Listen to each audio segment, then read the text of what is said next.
Hello students, good evening. Learn 24 academy में आपका स्वागत है। देखिए स्टूडेंट्स, आप सभी को पता होगा जो हमारे डिफेंस मिनिस्टर हैं कौन है, राजनाथ सिंह जी। इन्होंने क्या है अनाउंस किया कि भैया हम है ना इसकी जो ब्रह्मोस मिसाइल है इसको प्रोड्यूस करने के लिए उत्तर प्रदेश में इसकी नई 6 यूनिट्स का निर्माण करेंगे। तो ये नई 6 यूनिट्स कहाँ कहाँ लगाई जाएंगी वो देखेंगे। अभी क्या है जो ब्रह्मोस मिसाइल है ये इंडिया में कहाँ कहाँ प्रोड्यूस हो रही हैं उसके बारे में जानेंगे और ब्रह्मोस मिसाइल को बहुत डिटेल में समझेंगे। एक एक पॉइंट को समझेंगे। आपके एग्जाम में अगर ब्रह्मोस मिसाइल से कोई भी क्वेश्चन आया तो आपका बिल्कुल गलत ना हो, उस तरीके से हम इसको लेकर जाएंगे। तो देखिए यहाँ पर एक आर्टिकल छपा हिंदी में। तो यहाँ पर क्या है, जैसे मान लीजिए अभी हम बात करें कि जैसे ब्रह्मोस मिसाइल है इसका प्रोडक्शन इंडिया में कौन कौन सी जगह हो रहा है। अगर मैं आपसे पूछूं तो बताइए कौन कौन सी जगह हो रहा है। तो पहला हो जाएगा तिरुवनंतपुरम। तिरुवनंतपुरम कहाँ लोकेटेड है? केरला के अंदर। ये थोड़ा सा ध्यान रखें, केरला के अंदर लोकेटेड है तिरुवनंतपुरम। दूसरा है नागपुर। नागपुर कहाँ है? महाराष्ट्र में। हैदराबाद आपको पता ही है। पिलानी राजस्थान के अंदर। तो ये 4 जगह पहले से ही क्या है ब्रह्मोस मिसाइल का प्रोडक्शन हो रहा है। अब नई जो 6 यूनिट्स लगाई जा रही है वो कहाँ कहाँ लगाई जाएंगी? लखनऊ। दूसरी कहाँ हो जाएगी? कानपुर। तीसरी कहाँ हो जाएगी? अलीगढ़। चौथी कहाँ हो जाएगी? आगरा में। पांचवी कहाँ है? झांसी। और छठी कहाँ पर है? चित्रकूट में। तो ये सब क्या है, ये कहाँ लोकेटेड है? सारी जगह ये उत्तर प्रदेश के अंदर लोकेटेड है, जहाँ ब्रह्मोस मिसाइल के नई यूनिट्स का प्रोडक्शन किया जाएगा। अब जो ये ब्रह्मोस मिसाइल है नई वाली जो बनाई जाएंगी ये कैसी होंगी? हल्की बनाई जाएंगी और अगली पीढ़ी की होंगी। नेक्स्ट जनरेशन को ध्यान में रखते हुए इन मिसाइलों को डेवलप किया जाएगा। इन मिसाइलों को कौन डेवलप कर रहा है तो आपको ये पता होना चाहिए। सबसे पहले तो ये ब्रह्मोस मिसाइल है ना भारत और रूस का जॉइंट वेंचर है। 2 देश आपस में मिलकर इस मिसाइल को डेवलप किया है। तो कौन कौन से हो गए? भारत और रूस। ये ध्यान रखना है। भारत की कौन सी रिवर है? ब्रह्मपुत्रा रिवर के नाम पर ब्रह आया और मॉस्को रिवर के नाम पर कोव नाम आया, ठीक है, ब्रह्मोस, ऐसे याद रख ले। तो ये एरोस्पेस मतलब इसका डेवलपमेंट कौन करेगा? इंडिया में DRDO के द्वारा इसको विकसित किया जाएगा और रूस की सरकारी कंपनी है कौन सी है? NPOM के द्वारा इसको डेवलप किया जाएगा। तो DRDO और NPOM मिलके दोनों मिलकर उसको प्रोड्यूस करेंगे। अगर हम इसमें भारत का रेशियो की बात करें, जो ब्रह्मोस मिसाइल में शेयर कितना है? 50.5% इंडिया का शेयर है। अगर हम बात करते हैं रशिया का शेयर कितना है? रशिया का शेयर बचेगा 49.5%। ये थोड़ा सा ध्यान रखें, ये इंपॉर्टेंट है। यहाँ से क्वेश्चन पूछा जा सकता है, ऐसे लिखा जा सकता है क्या 50-50% है दोनों का जॉइंट वेंचर? नहीं, भारत का है जॉइंट वेंचर कितना? 50.5%। और अगर रशिया की बात करें तो 49.5% रशिया का है। तो 49.5% हम हिंदी में ऐसे बोल सकते हैं इसको। ये क्या है ब्रह्मोस जो मिसाइल है वो किस टेक्नोलॉजी पे काम करती है? ये फायर एंड फॉरगेट टेक्नोलॉजी पे काम करती है। ये थोड़ा सा ध्यान रखें। इसको ज़मीन, हवा और समुद्र तीनों से इसको लॉन्च किया जा सकता है।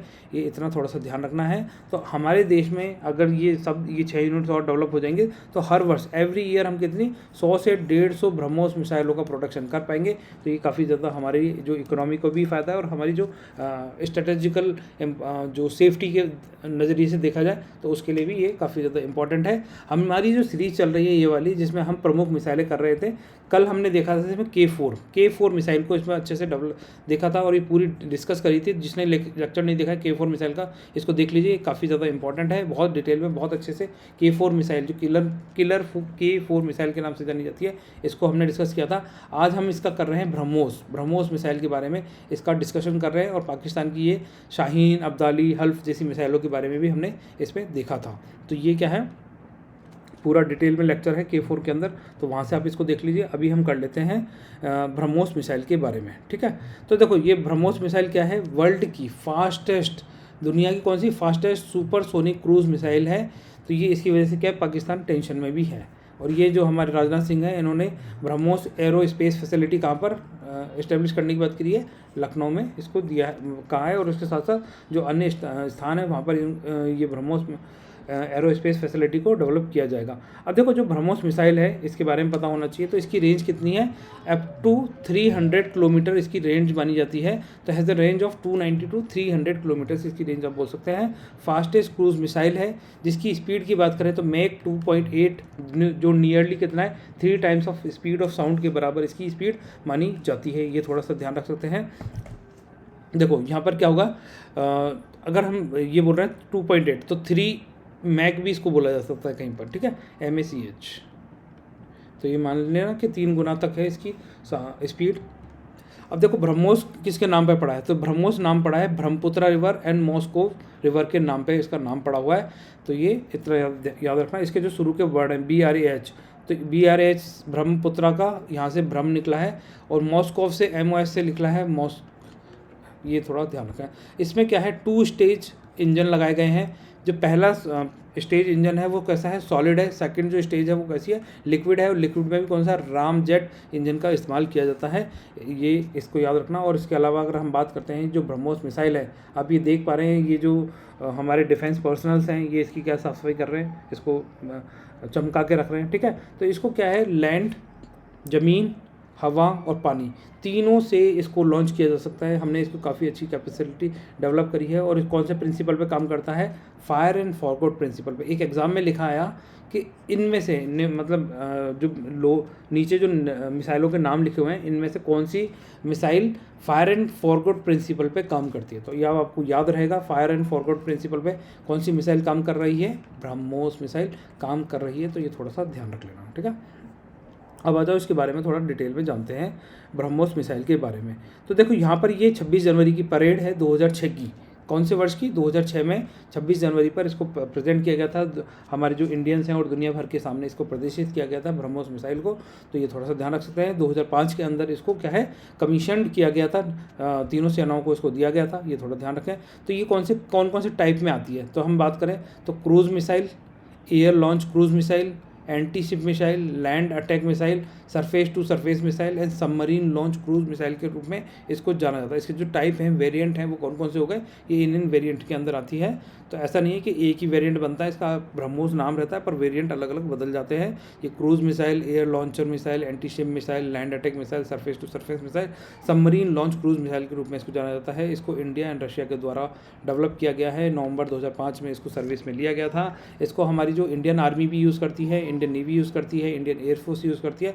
इसके अलावा फिलीपीन मरीन कॉर्प्स के भी द्वारा इसको इस्तेमाल किया जाता है। हमारी तीनों सेनाएं प्लस फिलीपीन मरीन कॉर्प, इतना याद रख लेना। ऐसा लिखा सकता है, सिर्फ हमारी तीनों सेनाएं इसका इस्तेमाल करती है, सिर्फ नहीं है, फिलीपीन मरीन कॉर्प भी इसका इस्तेमाल करती है। अगर हम बात करें इसका जो वॉर में इस्तेमाल 2025 इंडिया पाकिस्तान के बीच में जो अभी कॉन्फ्लिक्ट चल रहा है, तो यहीं पर इसका इस्तेमाल भी किया गया है। तो ये थोड़ा सा ध्यान रखें, ठीक है।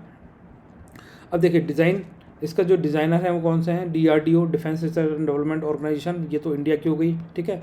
ये रशिया की हो गया। NPO, ये NPOM किसकी है, रशिया का है, जो इसका डिज़ाइन का काम कर रहा है। मैन्युफैक्चरिंग की बात करें जाए तो ब्रह्मोस एरोस्पेस लिमिटेड के द्वारा इसको डेवलप किया जा रहा है इंडिया के अंदर। अगर हम इसकी एक यूनिट की बात करें, एक यूनिट की कॉस्ट कितनी पड़ती है, तो यहाँ पे लिखा हुआ है $3.5 मिलियन। 1 मिलियन में कितने होते हैं, 10 लाख होते हैं। तो 3.5 मिलियन में कितने हो जाएंगे, $35 लाख का रुपीज़ लगते हैं एक उसमें। और 35 लाख वो $, की बात 35 लाख नहीं, 35 लाख $, इस एक यूनिट की कॉस्ट आएगी, जो करीब करीब कितनी होगी, 30 करोड़ रुपए के आसपास इसकी एक यूनिट की कॉस्ट पड़ेगी। मतलब एक जो ये ब्रह्मोस मिसाइल बनके तैयार हुई है, तो इसकी कीमत कितनी होगी, 30 करोड़ रुपए की एक ये मिसाइल है।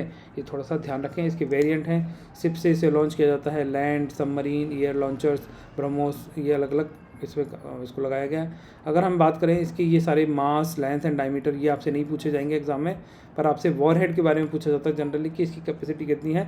तो 200 से 300 किलो तक अपने साथ में न्यूक्लियर कन्वेंशनल वॉरहेड ले जाने में सक्षम है। आर्मर पियर्सिंग वॉरहेड भी ये ले जा सकती है। पियर्सिंग मतलब जो छेद कर देती है, घुस जाती है उसके अंदर, ठीक है। ये थोड़ा ध्यान रखें। इसके अलावा अगर हम बात करें यहाँ पर इंजन की, तो इंजन हमने देखा, फर्स्ट इंजन है सॉलिड रॉकेट बूस्टर इंजन लगा हुआ है। सेकंड इंजन की बात करें तो लिक्विड रॉकेट रामजेट इंजन लगा हुआ है। तो ये थोड़ा सा ध्यान रखें। अगर प्रोपेलेंट फर्स्ट इंजन सॉलिड हो गया, दूसरा इंजन लिक्विड हो गया, इंपॉर्टेंट है, ये पूछी जाती है इस तरह की चीज़ें।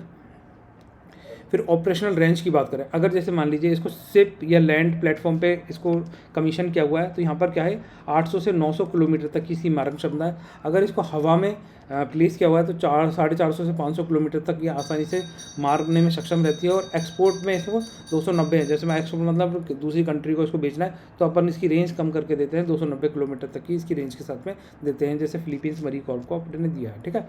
और फ्लाइट सीलिंग की बात करें, 15 किलोमीटर तक आसानी से उड़ सकती है।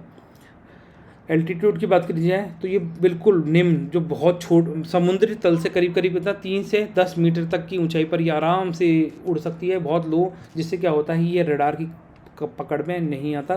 सी स्कीमिंग इसको कहा जाता है। तो 3 से 10 मीटर की ऊंचाई पर ये आराम से उड़ने में सक्षम है। मैक कितने, 3 मैक की स्पीड से ये सक्षम है, ठीक है। साउंड की गति से 3 गुना तक ये ट्रैवल कर सकती है। अगर हम गाइडेंस सिस्टम की बात करें तो INSN जो सैटेलाइट नेविक जो इंडिया का खुद का है, तो उससे ये इसको एनालाइज किया गया है। टर्मिनल की बात करें तो एक्टिव रडार होमिंग टर्मिनल्स इसमें लगाए गए हैं। एक्यूरेसी की बात करें तो 1 मीटर तक की इसकी सटीक एक्यूरेसी रहती है। और लॉन्च प्लेटफॉर्म की बात करें तो ये सारे worship, land based, submarine and fighter aircraft में इसको कमीशन किया जा सकता है। तो देखो ब्रह्मपुत्र जो ब्रह्मोस मिसाइल है काफ़ी ज़्यादा इंपॉर्टेंट है इंडियन पॉइंट ऑफ व्यू से, और यहाँ से एग्जाम में क्वेश्चन पूछे जा सकते हैं, इसलिए हमने इसको इतना डेप्थ में किया है। अब देखो ये चीज़ें क्या है, आपको याद भी होनी चाहिए, ऐसा नहीं कि आप इसको भूल जाए। जो आपको बोला है कि ये चीज़ें याद रखनी है, ये काफ़ी ज़्यादा इंपॉर्टेंट है। तो ये मान के चलें कि यहाँ से क्वेश्चन आने की प्रबल संभावना रहेगी।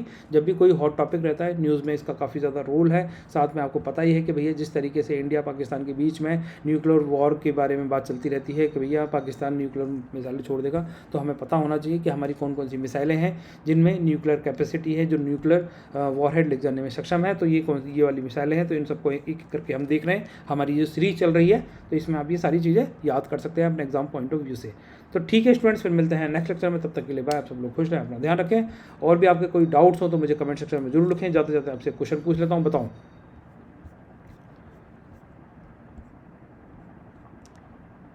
बताइए क्वेश्चन है ये आपके लिए। शाहीन जो मिसाइल है, इसकी रेंज कितनी है? रेंज हमें दुश्मन देश की कैपेसिटी के बारे में भी पता होना चाहिए। तो बताइए शाहीन जो मिसाइल है इसकी रेंज कितनी है?